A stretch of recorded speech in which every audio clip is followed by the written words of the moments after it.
DOTR Secretary Giovanni Lopez, iniutos ang pag-commute ng mga opisyal. Mga opisyal po ng ahensya papuntang opisina isang beses sa isang linggo. O nga naman, kasi yung pangkaraniwang empleyado, araw-araw nagbibiyahe papasok at saka pauwi Yung mga opisyal, pakinggan natin ang balita mula kay Erlo Beringas. Erlo!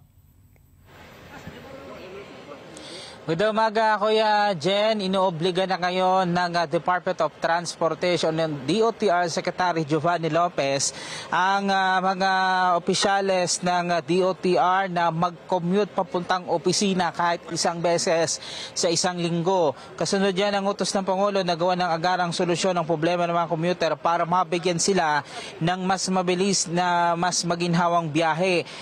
Inilabas ni Acting Secretary Giovanni Lopez ang isang memorandum circular nitong kahapon na kung saan ang mga opisyal ng road and rail sectors na gumamit ng pampublikong transportasyon ay kailangan nilang mag-commute kahit isang beses kada isang linggo para mas makita nila yung pangangailangan ng mga commuter. Sabi ni Secretary Lopez, mas magandang makita mismo ng kanilang mga mata yung mismong programa sa mismong on-site o on-field para nagsaganon ay agad magawa ng aksyon yung problema sa transportasyon. Pinagsusumite rin ang report ng mga opisyal pagkatapos ng kanilang pagko-commute para magpasa ng mga rekomendasyon at action plan kung paano mapapabuti ang pampublikong transportasyon.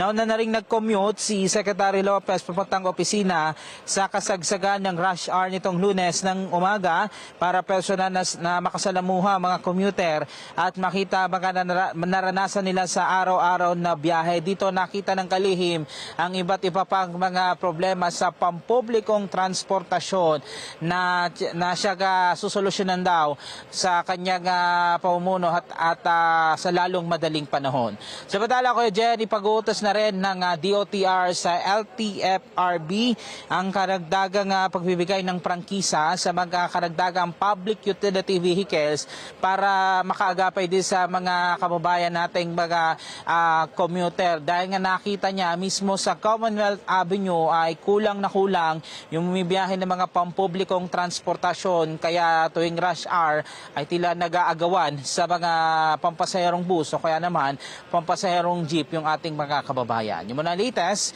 mula rito sa Quezon City, Lubringas, para sa 100% balita.